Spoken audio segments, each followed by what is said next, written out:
Yeah, Swarna Biswas, go ahead.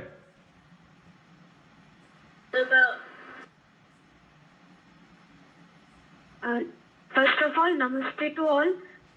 My question is to Dr. TPS. My question is that you mentioned about avidya and savidya. One is needed to sustain our life, and one is needed to develop our human values. And can you elaborate on this part, that how can teachers maintain this balance? And because teachers are always concerned to cover the syllabus as soon as possible. So how can they maintain in a classroom? Basically, that is one of the best question probably any educator need to understand. Why do we get educated? There is a beautiful book by Swami Vivekananda which talks about eternal India, my India, eternal India. You can grab it and read. There are few pages on education. And the whole gist of Swami Vivekananda's education is only one single line. Education is man-making. Traditionally, if you look at Bharatiya Shastram, human beings are the only one who can learn and teach. We are all here as a human being. I don't think any animal go to a class and then learn something.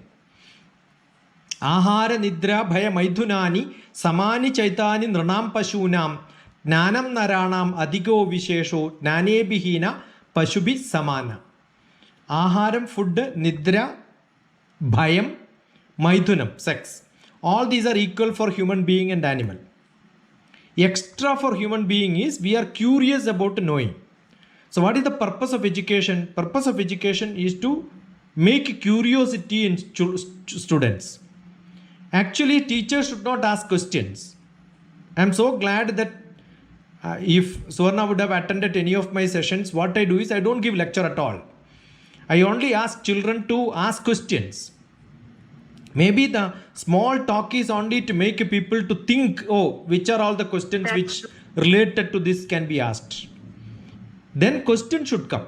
If there are no questions, actually classes are useless. But you see today, most of the classes are, as Swarna said, it's finishing the syllabus. Why do you want to finish the syllabus and finish people in this world? Actually, there should be a lot of questions. Syllabus is available. I keep saying every student should learn. If you look at 30 points to students, 20 points to parents and teachers, there is a beautiful blog in which I explain my philosophy of teaching. And there are a lot of small clippings in which I say, don't teach at all. Subject is available, syllabus is available, books are available, anybody can read and understand this. Teachers are not teaching maths, physics, chemistry. I teach most of the subject in the world. That is because I am not teaching that subject. I am only teaching that as an example to tell how to learn. I keep saying when you are learning cycling, you use a road for learning cycling. But your aim is not cycling in that road. Your aim is you must learn cycling, so that road is only used for learning the trick. When you are learning swimming, you are jumping into the swimming pool and learning not to swim in that swimming pool throughout your life. Whichever water, wherever you go, you can swim across. Most of the teachers don't understand this philosophy of the objective and scope of learning a subject. If that is understood, I happen to be the academic staff college director, orientation program. I keep saying teachers have to become a marketing person for their subject, saying that this is the most beautiful subject, you can make research in this.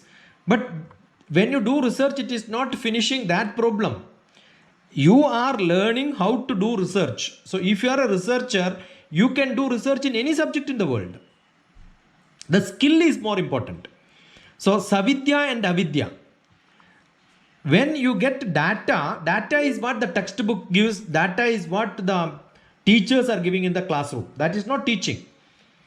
Only if you are reading something which is available in a textbook, if you know alphabets and then you know how to read it, probably you can read it. How do you analyze it? Analyze, interpret, judge, criticize, compare. All these together is what is analysis. When you analyze the data, it becomes information. So how do you can drag information from the data, and how that information you can capturize yourself, and when you get it into you, that becomes your knowledge. And you have to be a knowledgeable person.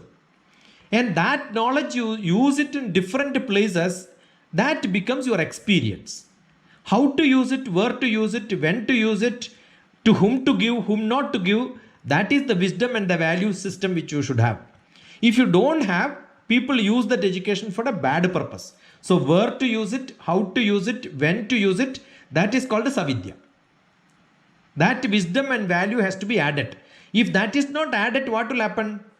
Today you are seeing a lot of calamities in the society because they are knowledgeable. They know how to connect to people. They know how to make a bomb.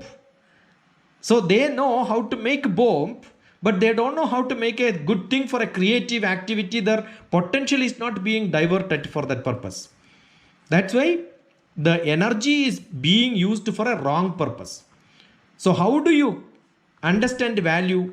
Value is, as a human being, I have to be human. Being human is human being. Being social is social being. If these two qualities cannot be given, even if you have the highest degree in any subject, you are useless for the society.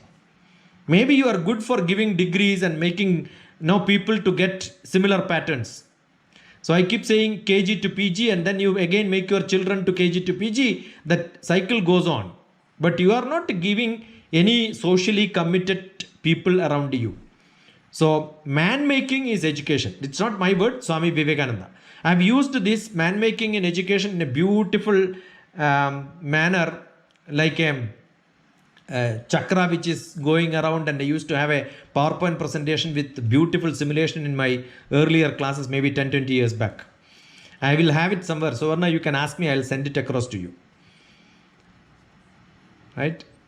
It may be there in some of my blog also, it may be there. Education, DrTPS, if you type it, you will see 30 points to students, 20 points to parents and teachers.